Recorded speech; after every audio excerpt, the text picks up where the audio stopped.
adequately train its employee in the safe operation of his company vehicle before assigning him to a delivery route.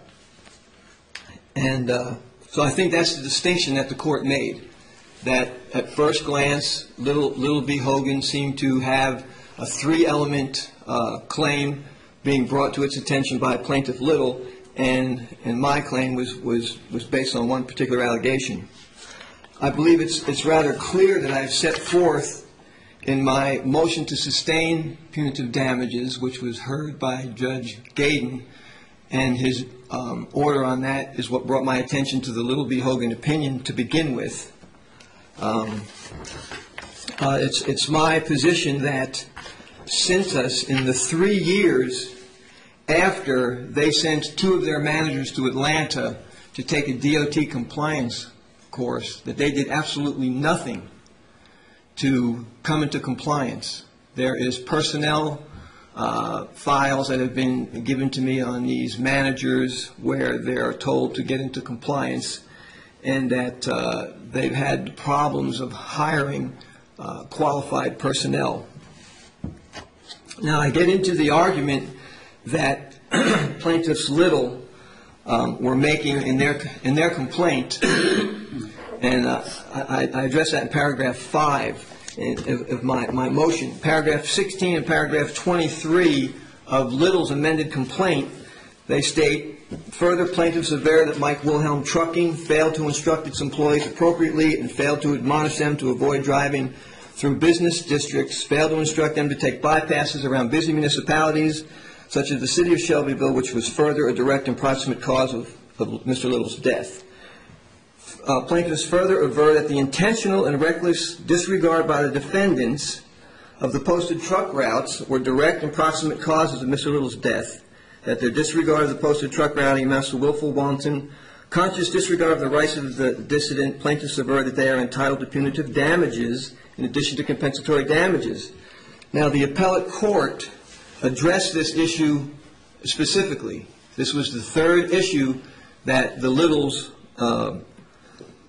raised on appeal, and the appellate court dealt with that specifically and stated, nevertheless, the intent of the driver to proceed straight through the intersection instead of turning right to the truck route was not the proximate cause of the collision for lack of reasonable anticipation. That is, a reasonable truck driver in the position of Hogan would not have anticipated that proceeding through the intersection at a safe rate of speed would result in a collision with a vehicle turning across the path of the truck. The proximate negligence of Hogan must be based upon the excessive speed or failure to avoid collision with another vehicle. The trial court reserved issue as to negligent speed. They reserved negligence per se by speed, and the issue of negligent failure to avoid collision remaining for resolution. The court further stated that there was no ground for modification or reversal presented by the plaintiffs on their third issue. My argument, Your Honor, is that if the Court of Appeals resolved that issue and eliminated the issue of instruction or encouraging drivers to violate the law as a sufficient or necessary basis or element of the plaintiff's punitive damage claim, then I should not be held to that standard. It's apparent that that issue of being instructed to violate the law was not an element for either proximate cause or punitive damages against the driver or against the corporation. Now, the next issue that was dealt with was overloading. I think, Your Honor, at the hearing, though I didn't cite it off of the CD-ROM, you made a statement that perhaps you thought they were being encouraged to overload their trucks, but I did not find that in the pleadings. Little's first mentioned overloading as a potential contributory factor which may or may not even exist, and that was mentioned in their plaintiff's renewed motion to compel in response to defendant's motion for protective order and in their memorandum of law in opposition to the motions for summary judgment. Now, in my amended complaint, Your Honor, I asked for a jury trial on all issues so triable as a matter of right. I may be mistaken in this jurisdiction, but I think that an implied issue can rise up during a case in argument, presentation of pleadings, or even depositions. In paragraph 9, I go on to state that I raised the issue of vehicle weight during the deposition of Ron Myers, the Cintas DOT compliance officer, and the issue of load weight during the deposition of Mr. Welch. And I have attached the relevant pages from their depositions. But yet my argument is, irrespective of the contributory nature of the truck's load weight and the 3,445-pound accessory box voiding the manufacturer's warranty, Mr. Welch was still negligent, per se, in the operation of his vehicle. I couldn't find anything, Your Honor, in the Little v. Hogan case to establish as a matter of law that a defendant motor carrier cannot be held liable for punitive damages for the manner in which it selects, hires, and trains its drivers unless the unqualified driver is also found to have been driving an overloaded vehicle. And I respectfully assert to the court that to adopt such a notion or a position would be unjust and irrational. I don't know that there is even I know there's a weight restriction on the truck. Whether or not there's a particular regulation where they have to weigh their trucks daily, I don't know that, and I have serious doubts whether or not we could even obtain those records from Cintas. I don't believe they're kept, but I do believe the manner in which the truck was accessorized does raise the issue of voiding the manufacturer's warranty and perhaps the safe operation of the vehicle.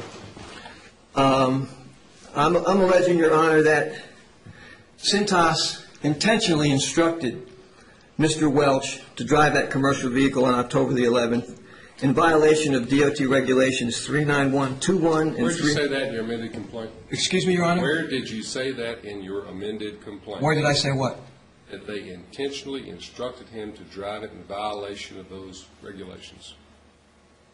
I don't know that I stated it particularly in my amended complaint. I think that as the evidence came in and as I took my depositions and as I prepared my motion to sustain the punitive damage claim, that issue came to light. That issue arose. I mean, that issue is it's in the action, Your Honor. I believe in your amended complaint, as I pointed out at the last hearing, the only thing that remotely reflects on punitive damages was the accident described herein was totally preventable had it not been for the negligence of the defendants, whose negligence constitutes a wanton and willful disregard for the rights of the plaintiff. Now, maybe there's someplace else in there where you say that their actions were reckless or malicious or fraudulent or intentional, but I believe that's the only spot in the amended complaint. You say that. I understand that. And that's what was before Judge Gaydon back in 2007. Not necessarily, Your Honor. When he made his ruling, I believe. Well, that was the status of the complaints. There was no other amended complaint, was there, Mr. Marshall? But he did entertain the argument in my motion to sustain the punitive damage claim and directed the parties to file briefs. So I certainly think that that argument and that issue was clearly before the court.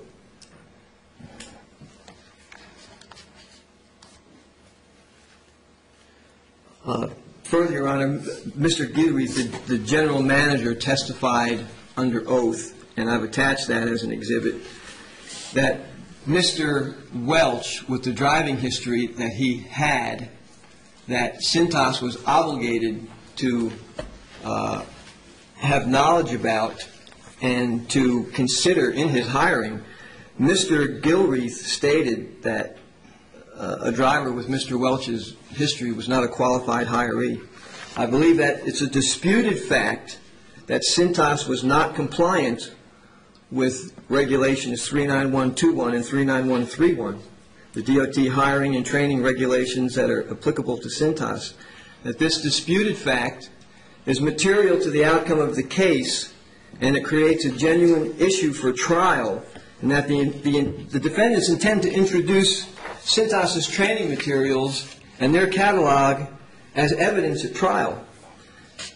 And the evidence that is introduced at trial on this issue will be weighed by the jury. And my plea is that justice and equity require that the jury be allowed to determine Cintas's liability for punitive damages.